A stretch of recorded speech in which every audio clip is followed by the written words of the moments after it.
So, good morning and a very warm welcome to you all to UBC Cultural Cities Commission webinar, Culture and Politics in the COVID-19 and post-COVID-19 times.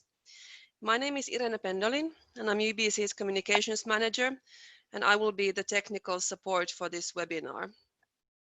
The moderator of the webinar is Ruta Stepanovaite, who is chair of the UBC Cultural Cities Commission. Now, first of all, some basic webinar instructions. Keep your microphone muted all the time unless you are speaking. You can write comments and questions in the chat field. The moderator will check the chat and pick up questions from it later after the presentations. After presentations, you can also raise your hand by clicking the field Participants. It's down at the bottom of the screen. And then click the box beside your name in the participant list. Recently, there have also been news of video meetings that have been intruded by an outside actor, so-called hackers. So if this would happen during our webinar today, I will end this meeting and you will immediately receive a new link to a Teams meeting in your email, which you can then join.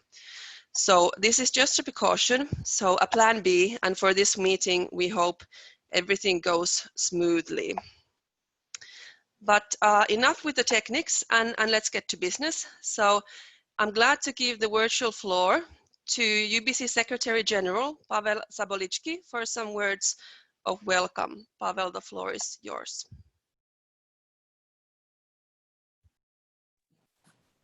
Okay, I have just unmuted myself. Thank you, Irene. Welcome, everybody. I hope you can hear me. I would like to say, first of all, that it was supposed to be our president, Mantas Jurgutis, at this very moment to welcome you and to open this webinar. But as you know, he apart from being the UBC president, he is also the deputy mayor of Kaunas. And it happened that today, at this very moment, Mantas Jurgutis, together with the mayor of Kaunas, are meeting the prime minister of Lithuania. So unfortunately, he had to change his schedule, and he is apologizing for that. So he asked me to inform you, to give you some few words about the latest news, latest developments in UBC. And so I will briefly tell you. So that the latest news, the biggest news from UBC is that UBC has just opened the representation in Brussels. And everybody, including you, is of course warmly encouraged to use this office.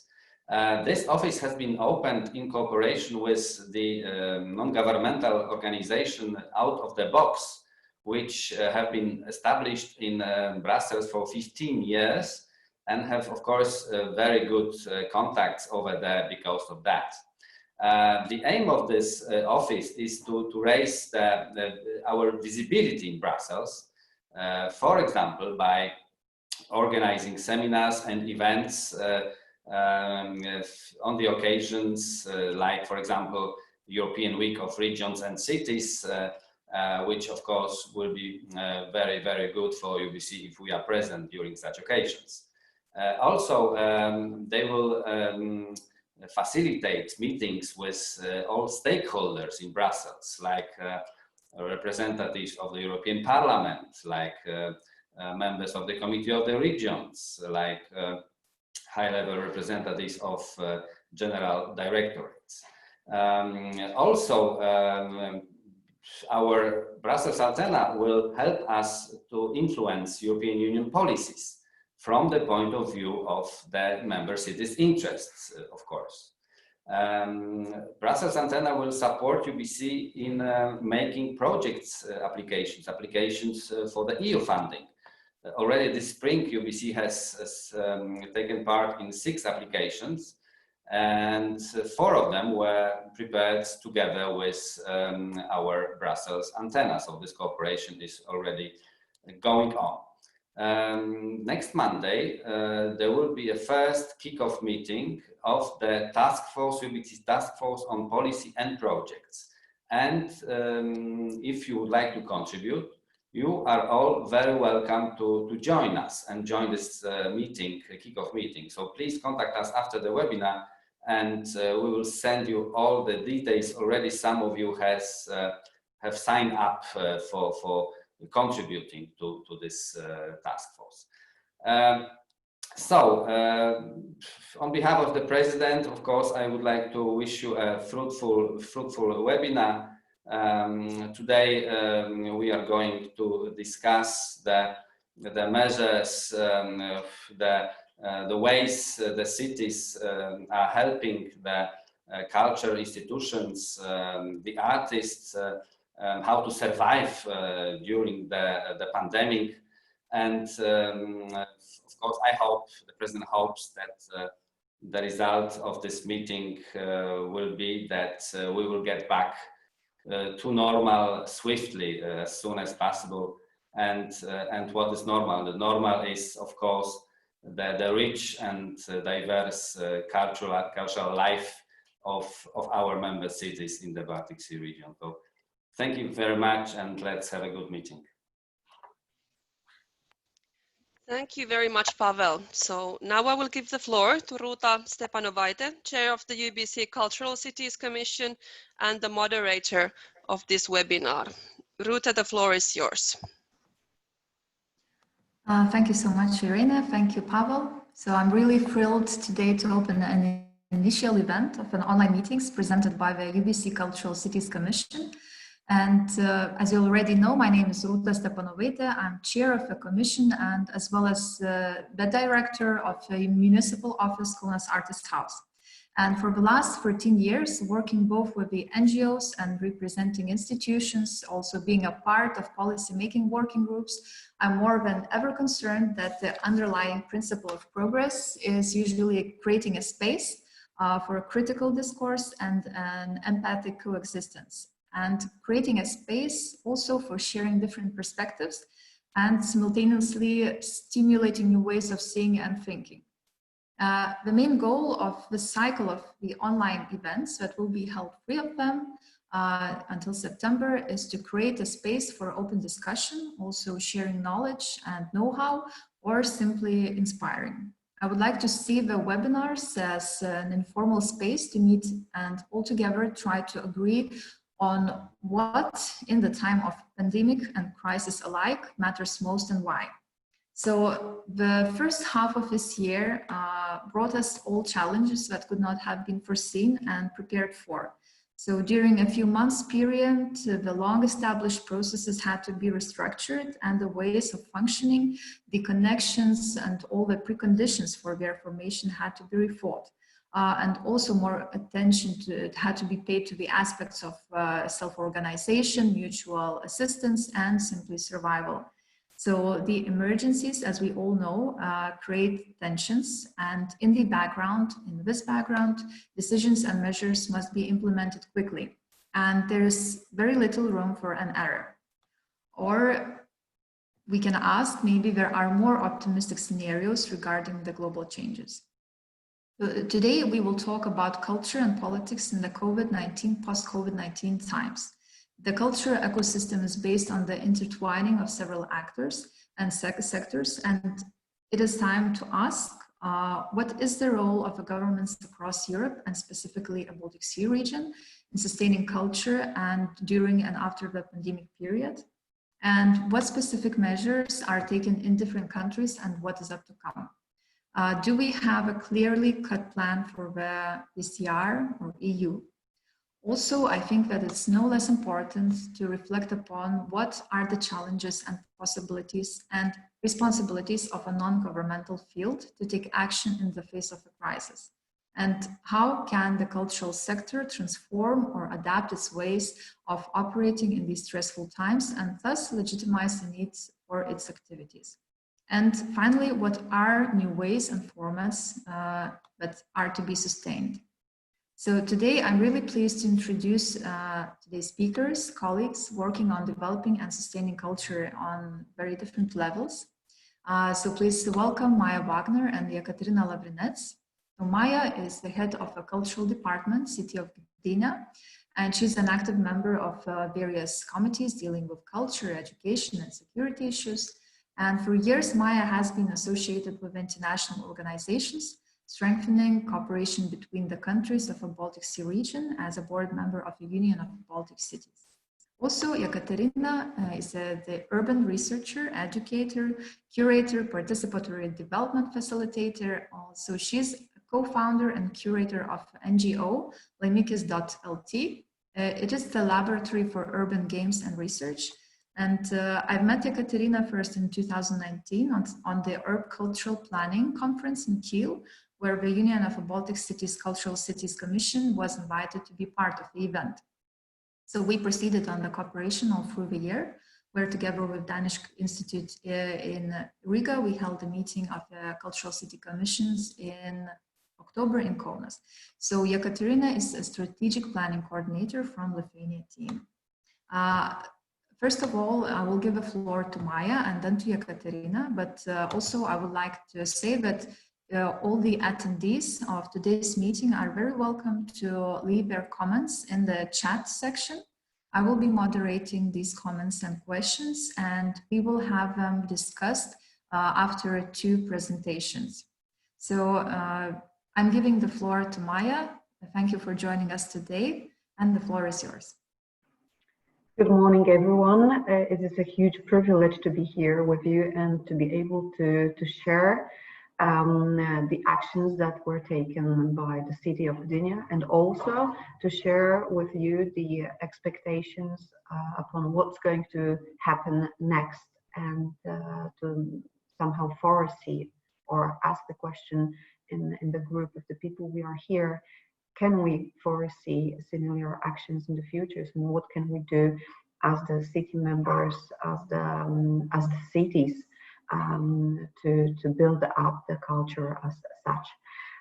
What I would like to share with you today is the pack of actions that were taken by the city of Gdynia, by the Department of Culture, with the workforces, including different members of different actors of the play in the pandemic times in the fields of the culture.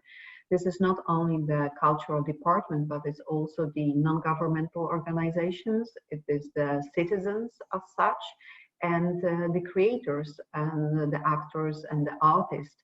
All those 4 actors were crucial in the process of building the program that we as the city implemented in the last years. Unfortunately, because of the time barriers and the shortness of preparing for this meeting, I have only the presentation in Polish, but I'm going to display that and share it with you. However, I'm going to explain, and so that you will have some visual, also a pleasure to see the colors, and I'm going to talk a little bit about what can you see. Just give me a second, and I'm going to, okay.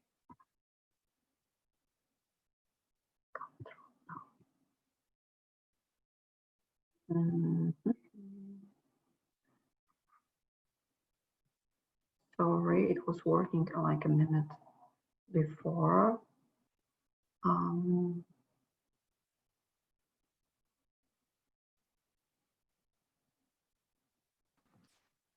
Could you please, Maya, try opening the file with a different program? Yes, that's what I'm trying to do, to open.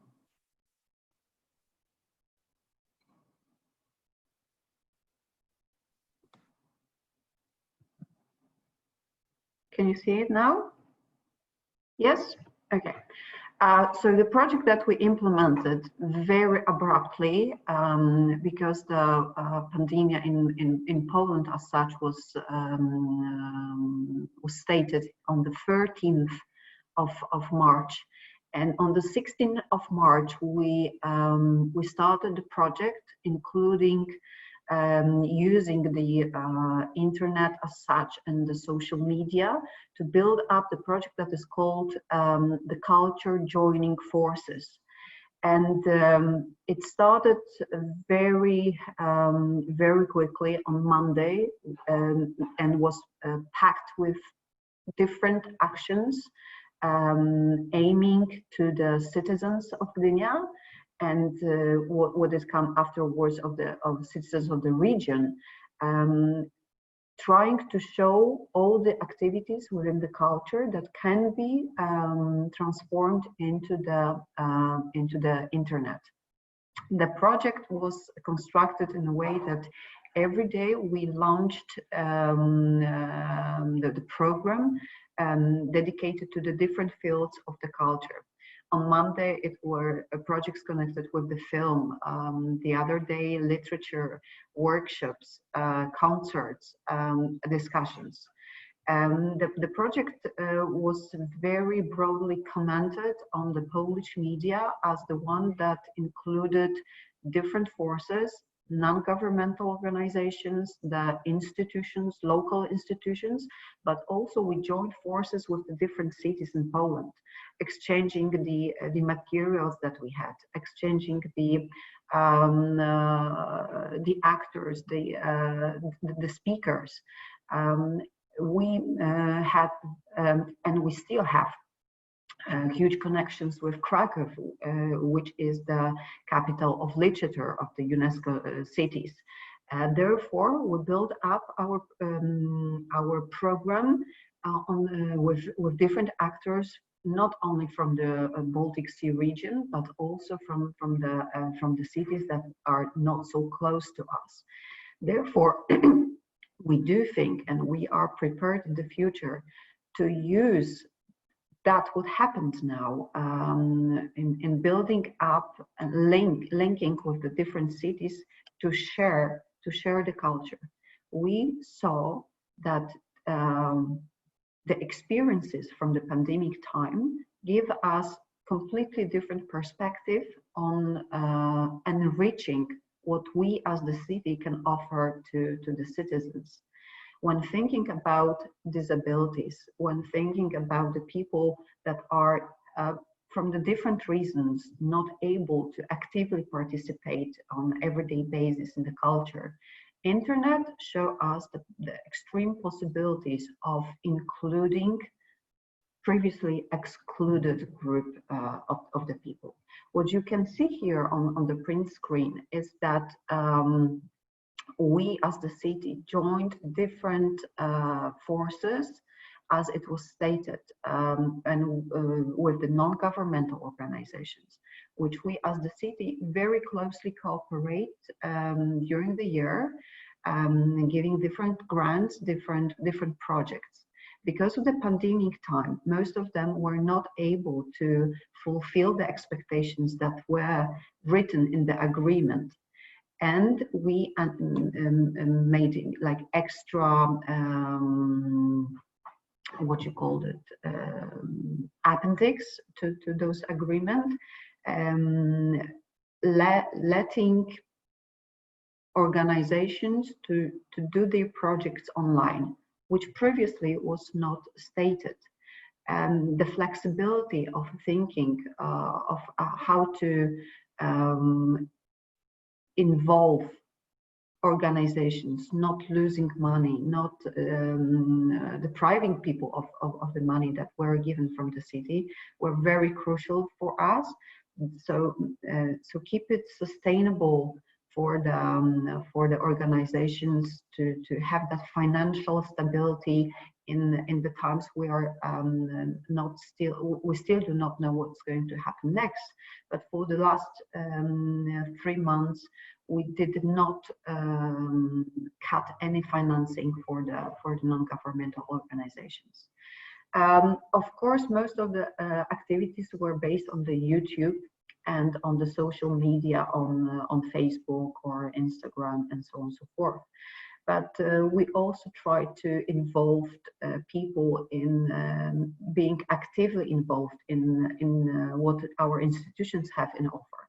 Therefore, Gdynia's institutions had built up the platform for sending information for the citizens, so that could participate by sharing their photos, the works that they did at home, and therefore to keep some kind of the personal touch to what is happening on the internet. I'm aware of the fact that looking at the Polish presentations, not being able to understand might confuse you a little bit. That's what I'm very sorry for that. I'm trying to build up the story as much possible as I can.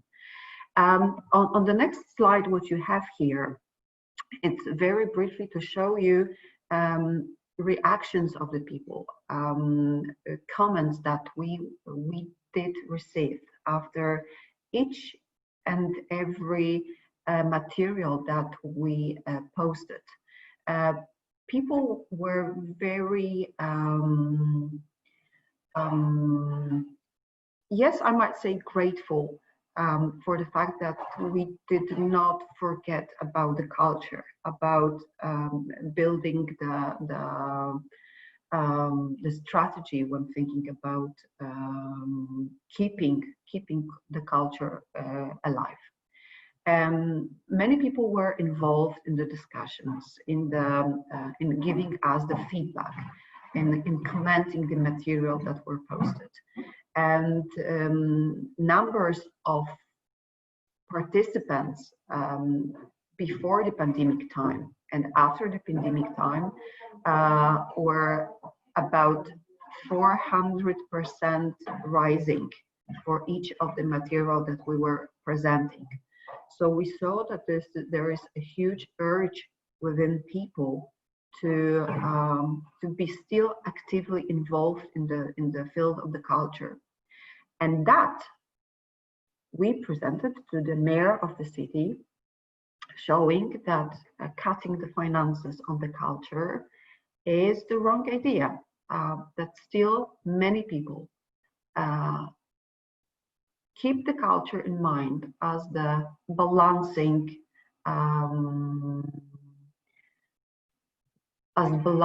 need in their everyday life. This is the culture that builds and strengthens the social links. This is the culture that gives the people peace of mind for the state of being. And depriving people of being actively or having the access to the culture will be a straight way to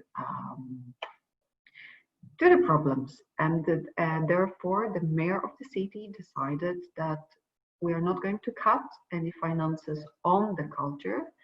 We got more money for building up the strategy connected with extending the social media, YouTube, and building up the culture online. And there was another project that appeared, which was called Breakwater for the Culture, for the artists, especially aimed at the artists, because not every artist, creator is in the non-governmental organization, and funding and looking for the financing possibilities for the individual artists is quite difficult. Apart from the politics on the national level aimed at supporting the artists, we as the city decided that local artists should have also the possibility from the city to be supported in different ways. Of course, we started with the open phone call center, giving the feedback, giving the ideas of how artists in the pandemic time can survive. What are the possibilities for them to, where are those possibilities for them to look for the help? But the very important thing that we in the city did was the Breakwater for the Culture for the artists, that we opened the project with the extra money that artists could apply for, sending their ideas for the online projects that we as the city afterwards can show to the bigger group of the citizens. Each artist could apply for that, and at the basic amount of money we doubled it because there was such a huge interest, and the quality of those projects were very, very good. What we are going to do with that is, after the pandemic time, which we do hope will end, we are going to keep those channels. We're going to keep the YouTube platform to build up the accessible culture for the people that previously were excluded because of the age barrier, because of the different kind of disabilities.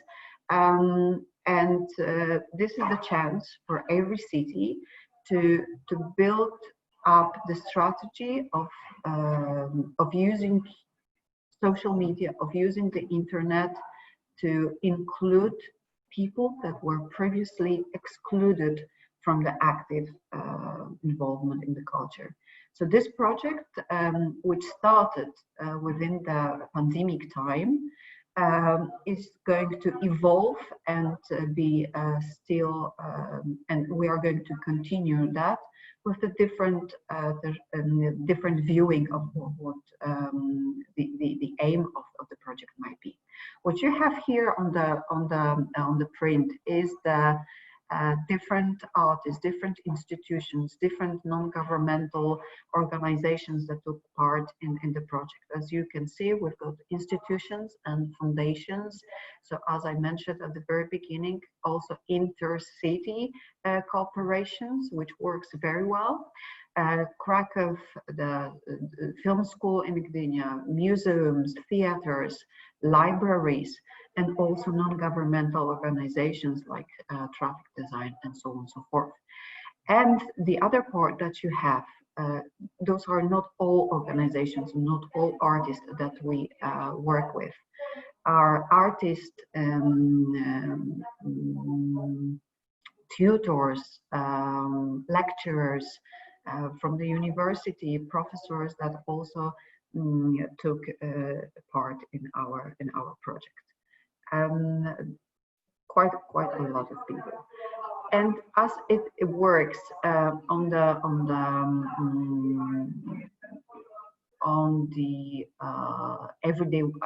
every week, we've got it divided into different sections, divided into the kino, which is the cinema, which we use also cooperation with other non-governmental organizations that is devoted to documentary films. Literature is the other day, workshops where people can actively take part in workshops, the lectures, and the music. Those are 5 days packed with the activities for the people that they can use during the week. And also, as you can see, I'm going to show you the number of the people that took part while viewing or being I don't have the word in Polish. How do you say? The viewers, the actors? No, the actors. The recipients of the messages. So numbers are quite impressive. 14,000, 10,000 connected with literature, different lecturers, and yeah, those are the numbers smaller. But as you can see, a lot of people interested and trying to look for the culture in the internet. Yes, that's what we in Gdynia do, and what we try to do with the other cities.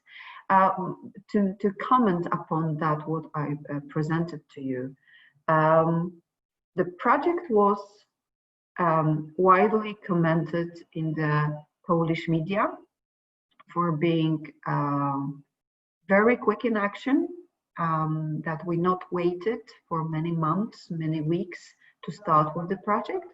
And the question that we were asked quite often, how did you do it that on the 16th of March, 3 days after the announcement of the pandemic in Poland, you were ready with the project? And I have to share with you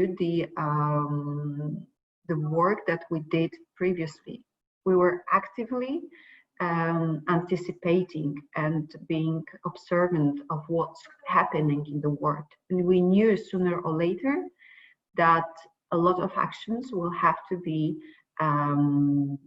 taken to the internet.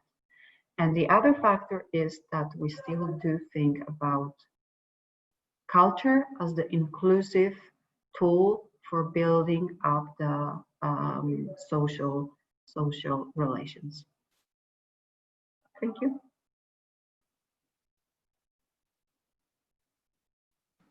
Thank you so much, Maya. It was really inspiring to hear how quickly Gdina reacted to the situation, and it's really amazing to see how things went in only 3 months perspective. I think it's a great example for lots of cities all over the BCR. And nevertheless, I have a few comments just on your presentation. So it's really amazing that all the actors in Gdynia were included in the process of the planning and problem solving. But I would like to ask, is it part of an official long-term strategy of the city, or is it more the initiative of different institutions acting in the city? From the very beginning, we decided that the culture in the city must be built basing on the different actors. That is the culture as a city, non-governmental organizations, which has a huge role in building the culture strategy in Gdynia. The actors such as artists, creators, which are very difficult for the city to deal with because of the rules that and the law that is in the country as such. This is very difficult to give money to the artists because of the different reasons, as probably all of you know. So the project must be the fundamental thinking of how to include artists, creators in the process of building up the culture in the city. And the fourth, the most important from my perspective, is the spectators, the viewers, that they are the active members of building up the strategy of the city when thinking about the culture. If we do not have the spectators, if we do not have the feedback from the viewers, we will not know how to build the culture in Gdynia. Thank you. And so the other part that I was really thrilled about, that Gdynia has transferred lots of cultural content to digital platforms, and by this being able to reach the audiences that are usually excluded. So, but also the online content, it's always about the digital or online literacy. So were there any, how did you manage that?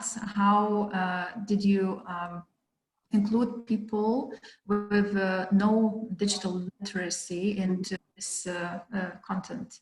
Mm-hmm. This is a huge challenge, and there's no doubt about it, that mainly in Poland, the people, elderly people, are assumed to have the problems with access to the new media. However, we have, as a cultural department, strong cooperation with the city institution, which is called Center of Active Seniors, to build up the abilities of the elderly people, how to use our platform, and to share the information that the culture is available as well for the elderly people, that they can actively that they can watch either some lecturers by clicking on YouTube or subscribing to our channels. So strong cooperation with the people that work, in fact, with the elderly people, and that give us also the feedback how to build up information that would be aimed to elderly people, that they will feel involved in the project and not excluded. Thank you so much. And now we are coming back to Ekaterina. Thank you very much. Thank you so much. And Ekaterina, the floor is yours. And I also want to encourage all the attendees of a webinar to post your comments in the comment section. And afterwards, after the presentation of Ekaterina, we will have a possibility to discuss all of us at one time. So the floor is yours. Thank you, Ruta, for invitation, and thank you, UBC Cultural City Commission, for arranging this discussion. It's really inspiring story coming from Maya about ability to be flexible and to react quickly towards the challenges, and that's what cultural sector is about. Because I'm working with public spaces directly, and the feature of my organization is that we are working with public spaces, approaching people directly. We had a number of challenges, and I would like to speak about challenges and the opportunities which we as NGOs get during this period of time. So I'm going to share my presentation, and I hope that you see it. Okay, so I'm going to speak about experiences of turbulence during this period. And to start with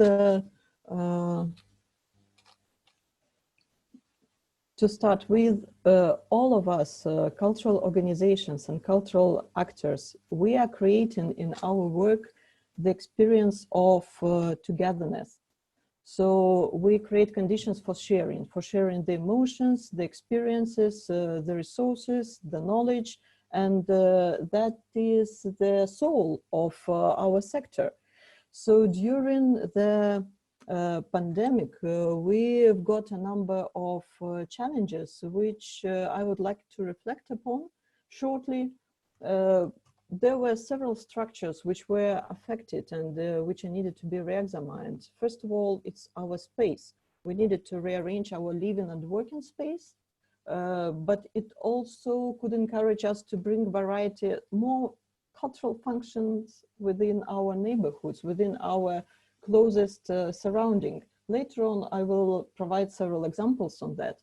And also we became preoccupied with this idea of seeking for the nature in our neighborhoods, and walking distance to the parks, forests became important, and nature popped up as a important topic among cultural people who are involved in the cultural sector.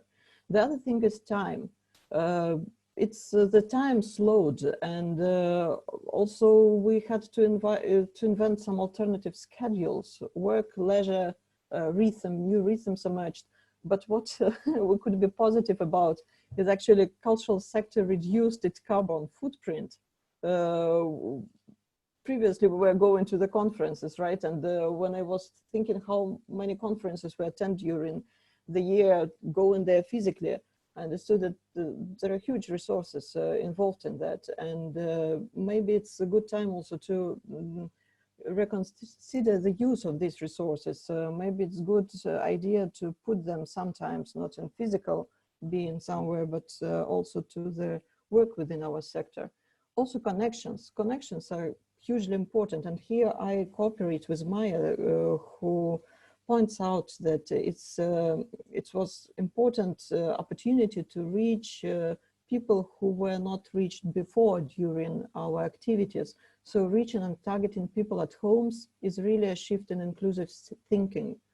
And also the resources. Resources was a huge and still is a huge challenge for our sector, but a number of organizations in the Baltic Sea region, but also, of course, in Lithuania, there are a number of experienced organizations in cultural sector who started their activities during the previous period of crisis, and now they continue their activities. So we have quite a big amount of mature organizations who knows how to deal with crisis and already have some receipts how to respond to these challenges. So one of the examples of how this space challenge is solved and was solved before the crisis, but it perfectly fits this crisis situation, is the story of B-Park platform in Vilnius, which starts from the idea of one guy who had a family and was and still is living in panel housing district to find some place, working place, besides his home, but next to his home. But he couldn't find it in his panel housing district because in many cases our panel housing districts are monofunctional. So we have shops there, but there is no cultural function, and we usually, in many of them, we lack working spaces. So he did his best to build alternative working spaces for him, which also appeared to be a multicultural, multifunctional cultural platform. Which is used now for last 7 years for all kinds of events, yoga with kids, and also it attracts more and more cultural activities around. So now they have community gardening around, which is being developed by other organizations. So this challenge of rearranging your space, working space, sometimes brings new functions to the neighborhood. So cultural people staying in the neighborhoods, they bring cultural activities to the neighborhood, and also they can bring cultural spaces to the neighborhoods. Another example comes from my organization, because Laimikis is working with vacant plots. So we developed vacant plots and public spaces, and actually crisis, which previous crisis was very favorable for us because our redevelopment process in the neighborhoods stopped, and communities and peoples in the neighborhoods had their time and could reserve their time for figuring out scenarios for future development. We really need time when we work with the communities, because otherwise business is very quick, and people living in the neighborhoods, they are not in time of reacting and communicating what they actually need in their neighborhoods. So this kind of stops, I look upon them as upon possibility to take a deep breath and to discuss some directions, some trajectories in our development of our cities. Also, NGO sector, big part of it is acting in the conditions of the limited resources, and it brings all kind of innovative ideas how the activities could be run in sustainable way. So, as example from our previous activities, it's a ceramic tile workshop within the neighborhood, which was challenged. It was rapidly redeveloped, and at the same time it had rich history, which was connected to the ceramic workshops, historical ceramic workshops in 17th, 18th century. So we were inviting people to contribute to the image, restoration of the image of the neighborhood by creating mosaic route, some small mosaic interventions within the neighborhood. And the resource is very simple. It's ceramics and our time. So usually our time is the main resource of our sector.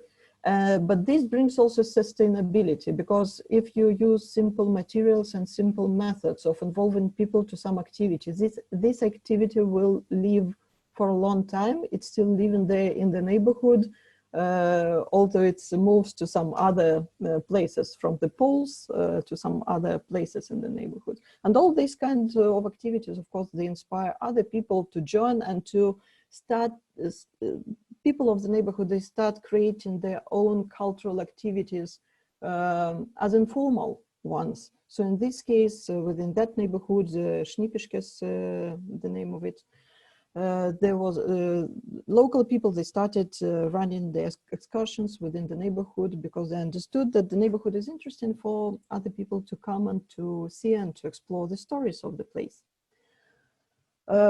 Speaking about the limited resources, there is one idea which popped up when during this pandemic situation, because I was thinking about how we are going in our communities, small communities, we are co-working, cooperating with during our projects, how we are going to encourage people to share the resources, to accumulate some resources for some further development.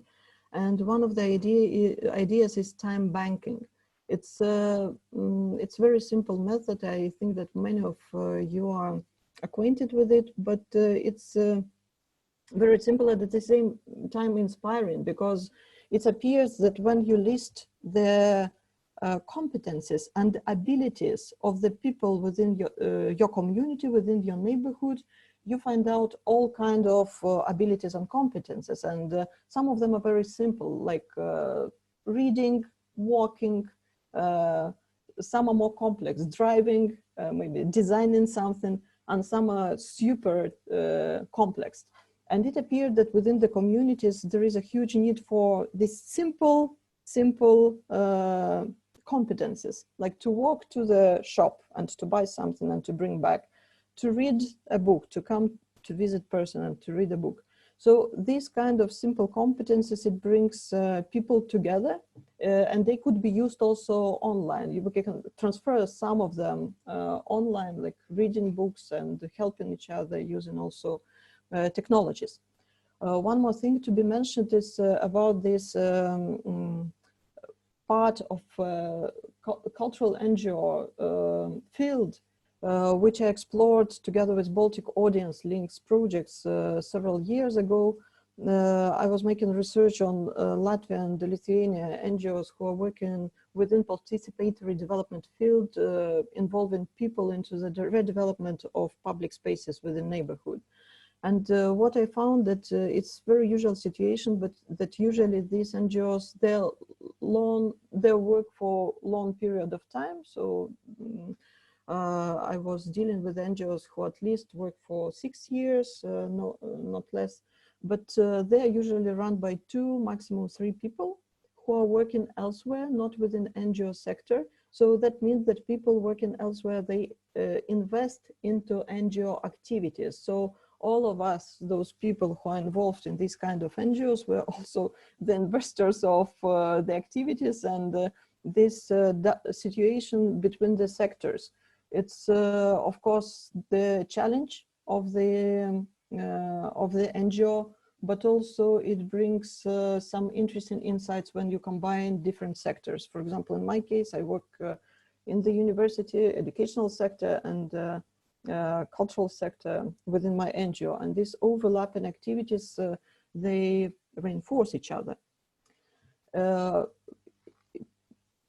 During these years, last 2 years, together with Danish Cultural Institute and a number of partners, we are developing cultural planning project in the Baltic Sea region, which is focusing on the sensitive approaches toward the development of the places. And we seek to map and to empower these micro practices which take part in the neighborhoods to bring change, positive change within neighborhoods. And our vision is to set so-called hubs of excellences, or cooperation of different organizations and institutions coming from different levels, municipalities, NGOs, universities, kindergartens, business organizations, who could reinforce each other, sharing the knowledge and the resources, and investing into the better development, inclusive development of the neighborhood. So it's a perspective viewing, but we hope we will manage to do it, and it's an open invitation for all of you also to contribute to this growing hubs of excellences, which are going to take place in each country of the Baltic Sea region. In my practice working with these public spaces, I experienced a lot of challenges during this lockdown because we couldn't approach people directly.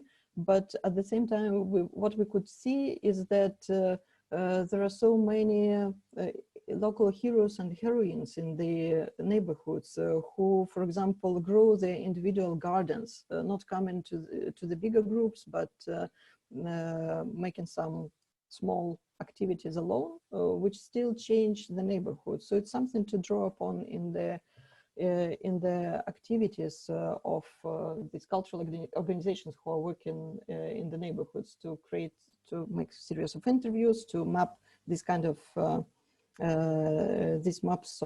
map this kind of activities, and to show them, to demonstrate how much power and creative resources each neighborhood has.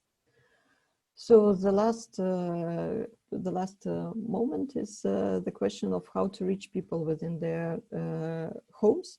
And recently we had this event with the Urban Cultural Planning Laboratory, where a municipality of Riga presented Minecraft, the idea to use Minecraft for reaching the youth of the city, to involve them into urban planning. And I know that in Gdańsk also, Magda Zakrewska-Duda, together with her colleagues, also implements this online game as a tool for reaching the youth and involving them into cultural planning processes within the city. So the nice thing is that it's in Riga, it's promoted by Riga municipality, and in Gdańsk at Baltic Sea Cultural Center, which promotes it. So it's interesting cooperation.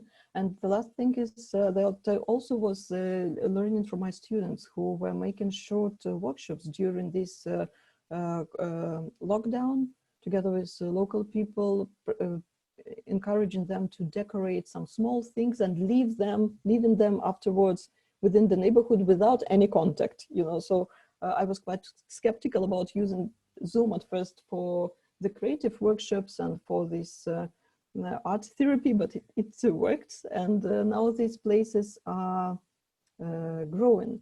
So thank you for your attention, and yeah, sorry if I was too long maybe. Okay. Thank you, Ekaterina. It was really wonderful to hear from you with such a vast variety of decisions and tools that you are working with. I have some comments that just that came out of a curiosity and maybe of on a philosophical grounds. You know, you told that time is needed to work with communities, and I suppose that time is something that helps to create the space for working. So do you think, are there any possibilities to find some tools how to slow down even after the crisis is over? You know, it's super important question, actually, how to keep your rhythm harmonic, in harmony with your own situation and with possibilities of organizations to go in deep into their projects and to go in deep into cooperation with people around, people in the neighborhood. So we definitely need to search for this kind of tactics, but I think, you know, that it's also connected directly to the transport we use. We use so much planes, and also internet brought this new way of communication when we start replying to each other letters in the night, you know, and after the midnight.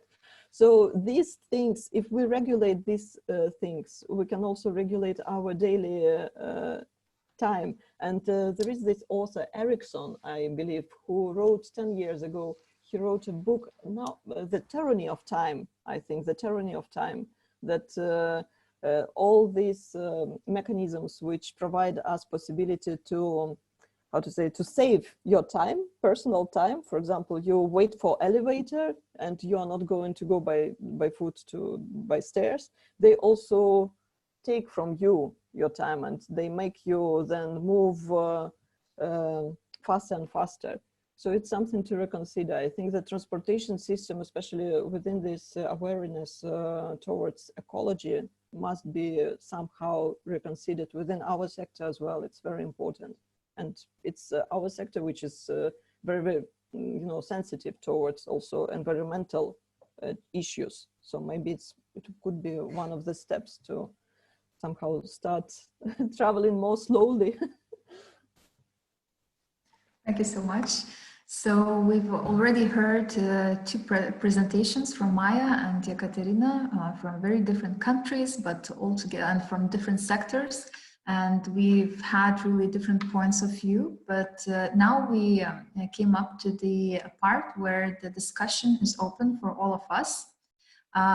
So all the attendees are welcome to post their comments or questions to Maya and Ekaterina. But before that, I would like to open this discussion with a few questions that I have prepared. And they are on some level regarding the introduction that I've made today. But actually, the first half of the year brought us really challenges that could not have been foreseen. And during only a few months period, we had to rethink and reestablish the processes that were building up for a long time. So, but nevertheless, I have a question for both of you, and Maya and Ekaterina. How do you think, at what extent the state is responsible or the city is responsible for the sustainability of the cultural field? And to what extent is the cultural field itself? So maybe we could start from Maya. Sorry, I will just let you in. Yeah, okay, I'm muting myself. I do believe that the city's role of keeping the culture under the protection in some way is of the paramount importance, and I would say the bigger responsibility than on the national level lays upon the city. And this is because of very simple fact that on the ground over here, we've got all 4 interested actors involved in building the culture as such. Financing by the city, creating by the creators, by the artists and spectators, and also the institutions, which are mainly and in the majority of the cases within the cities that are led by the local authorities, by the local city government or the council. And very few examples of the museums that are on the national level of responsibility, let's call it that way. Therefore, giving the answer to your question, I do believe, and I'm strongly convinced, that this is the paramount importance of the city to keep the culture or give the culture the floor to grow. Thank you very much. Katerina? I would agree with Maya, of course, and also it's important to keep in mind that culture needs space. It needs space, so that's why cities, cooperation with cities is really very important, and it's important that it would be strongly on the agenda of the city, this understanding that each district in the city needs to have variety of functions. It is not enough just to build new houses and new commercial centers or new offices. It's very important to reserve within the agenda of the city and within the guidelines of development of the city to reserve the place for cultural and social function. And I know that in this sense Riga does great, because they somehow put it on the level of municipality, that there is a must, culture must be, or socially responsible activities must be within the areas which currently are neglected or forgotten, are not developed, but still there must be these kind of activities, and then the owners, they get some kind of reduction for their taxes if they allow cultural organizations and social organizations to come and perform the activities. Of course, our Nordic colleagues here, they have beautiful practice here, both Copenhagen and Stockholm. They also have this agenda oriented toward the planning, this conscious planning, thinking about the cultural function within the city. Thank you so much. So we've already decided that the space is needed, but I'm wondering, are there any tools, or what tools are needed for the more sustainable dialogue between the governments and non-governmental actors to be developed? Are there any specific formats or methods that we could work on, or are really sustainable ones? Maya, I'm coming back to you. All right. I do think that the constant dialogue on building the strategy of the cities or implementing the strategy that were previously voted on is a very important factor, that we do hear each other, we do hear the needs of each of the groups involved in the project. If there is no dialogue, if there is no communication, then all the force that would be put into building the cultures on the perspective of the city, of the rulers of the city, would be empty without the actual use. Therefore, at the very beginning, when we as the Gdynia implemented the strategy of Gdynia 2030, the aspect of the culture was widely and broadly discussed with the involved in the culture people, non-governmental organizations, the artists as such, institutions, and the different people that have culture in mind. Of course, it's very easy to say communication and talking and speaking, but if there is no systematical thinking of meetings, of consulting, of exchanging the ideas, then there is no worth doing that. Ekaterina, thank you so much. Ekaterina? Thank you. I would add that I was thinking of how to, we sometimes depend so much upon the political party who comes to the city, and they change, and then within 4 years all the agenda change, and it also concerns cultural sector, and that's why it's important to guarantee that despite political change, cultural sector would be strongly present within the municipality. So I was thinking about, because we do not have this kind of thing within our municipalities. Of course, we have cultural department, but it's not enough. We really need some representatives of association, some kind of public association which represents different organizations and different actors within cultural field, which would be a part of this bureaucratical structure as some organization by the municipality, and which wouldn't be dependent upon this political will to eliminate cultural field from the agenda.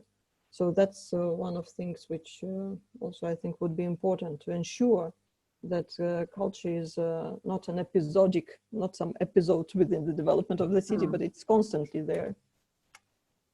Thank you so much.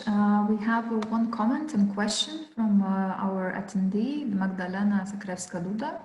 And she's commenting that from what both Maya and Ekaterina have said, it seems that the pandemic encouraged us, the people of culture, to look for or use more intensely new channels of communication, new formats for increased accessibility. So let's hope this attitude will stay with us. And a question for our two speakers is, then do you think in the future these reinvented ways of creating culture will be supported by the city and the cultural sector itself?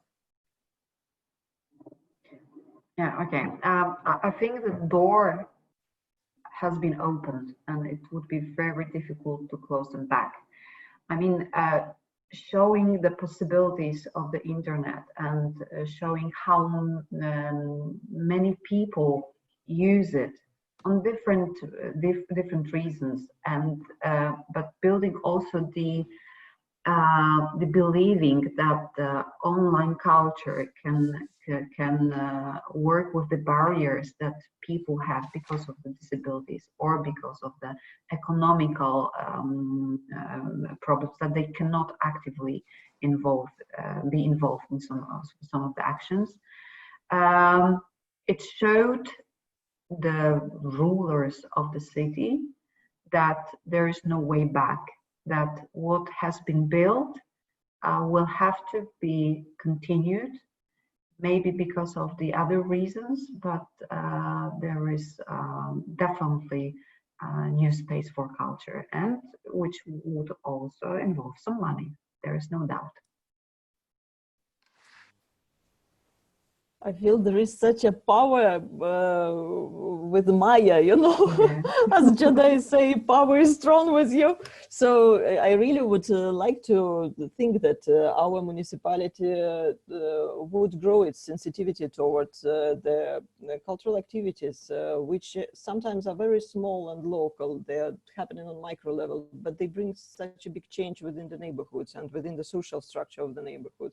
So we definitely need, also returning back to this question about the tools, we also need this map of cultural activities which are going on within the neighborhoods. It would be nice to have some kind of renewing database which makes it visible, all these small initiatives which after some time they grow and they become big. So it's something also to be used as a persuasive tool. Okay, thank you so much, Magdalena, for your comments and questions. I see that there are no any other questions, so I would like to end this discussion with the last one from my side. It's actually, how do you think, both of you, Ekaterina and Maya, what are the most significant changes related to this COVID-19 pandemic in the current cultural landscape? Just one or two remarks about the most significant changes. Ekaterina, maybe this time we can start from you. Okay, you know, somehow I really observed that there are so many cultural people who moved from the city during this pandemic, and they become so cautious about nature and these environmental topics. So I feel that there is such a strong topical shift in our local cultural landscape towards environmental issues. And I think that it's really good that it's a cultural sector which is reacting, because then we can develop some interesting solutions and interesting visualizations of the processes which are going to happen in the future, both positive scenarios and negative scenarios maybe. But it's one of the things which really catches my eye. And the other thing is this social sensitivity, I would say, that really people in the neighborhoods, they became more sensitive about those who are living nearby and who is living nearby and what kind of help is needed for these people. And also they're thinking how to reach different people, either using online, either not using online. So this also is a tremendous shift actually in our social thinking. Mm-hmm. Maya? Right. I was thinking very cautiously and listening to what Ekaterina was saying. I would like to make comment on a bit different perspective from the cultural department, and also on behalf of the city as such. I think we are also on the verge of making the survey among the among the citizens upon how the internet culture or how the online culture really has the importance to them. I mean, can we think or build a strategy basing mainly on the internet online? I do believe that we cannot do that. But when we will have no feedback from the public, then it would be very hard to create the sufficient the program for the culture as the city. And the other issue is that we were observing here is the creators, the artists, that they have to somehow change their way of thinking of the process of creating, and having in mind that somehow they will have to show that on the online platforms or on the internet. And the question arises, is everything possible to be shown online? Or everything can be shown, but what are the reactions? And somehow we as the city should have that responsibility to be still in dialogue with the public and with the artists, and to show if all the parts have been, you know, taken care of by the city. Thank you so much. So as we have only a few minutes left for our meeting today, I would like to summarize our meeting. And from what has been told today and presented and commented on, I see that actually the responsibility of sustaining culture of the cities is paramount, according to Maya. And on the same time, the responsibility of the cultural sector itself is dramatically greater than we imagined. And starting from creating space for citizens to be heard, to leaving carbon footprint, and etc. And I think that also by quoting Maya, as soon as we acknowledge culture as an inclusive tool for cities' development, we create the possibility to be reactive and effective in the presence of any crisis. And also, what is most important, that culture needs space where agenda stays present, regardless to the change of a political force. And I'm really happy to have met you. Also, I would like to thank Maya and Ekaterina for joining us, also to all the attendees. As well, I would like to thank the really wonderful team of the UBC Secretariat who were helping to prepare this event and to make it happen. And I would like to take some more time, a few minutes, to present the upcoming agenda of the two upcoming meetings that will be held in August and September. I'll just share my screen for some moment.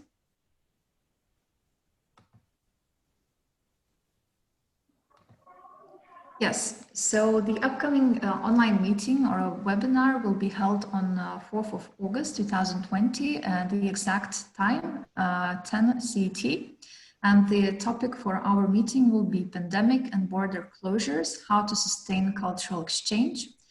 So the threats of the self-isolation of countries in the face of a quarantine, how does it affect various communities? And is there still a possibility for an intercultural exchange inside and outside the countries? The second part of the webinar will discuss a new notion of a cultural mobility, as a cross-border movement is suspended for some time or could be suspended once more for an indefinite period. What specific formats of international cooperation and representation are to be used further? Is there a need for creating new tools or platforms, or is it that we do not take an advantage of already existing ones? The meeting in September will be held on the 8th and also the exact same time, 10 CET. And the topic is changing habits from cultural creation to participation.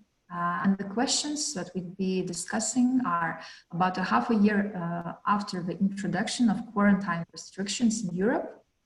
Can we measure the impact on individual artists and cultural operators? And what measures have been taken to maintain their work? How do habits change in creative processes and in ways of participation or consumption? So it is an event that is led by the open call to the UBC cities and any other actors willing to present the cases from their cities or countries. So the open call is open until 7th of August 2020, and the submissions are to be sent to me by vadovas@kmn.lt. So that's all from my side. I know that Irene will also summarize, and thank you so much once again for joining us, for spending your time together. And in this time, I think it's something that is actually of a crucial importance to be seen, to be heard, and to have a space for discussion. Thank you very much, Ruta. Thank you so much for all the speakers, all the participants, and for your questions and comments. It's been a really, really great webinar of a really very good subject and very close to us all at the moment. So hope to see you again, the very least in August, when we have the next webinar of culture. But before that, even, we have a webinar on tourism, which is on the 16th of June. So if you or your friends or colleagues are interested in tourism, which I'm sure many are, so please let them know and get more information on the UBC website. So that will be on the 16th of June. Thank you very much, and this meeting is now officially closed. Thank you for attending. Thank you. Bye-bye. Thank you so much. Thank you very much. Bye.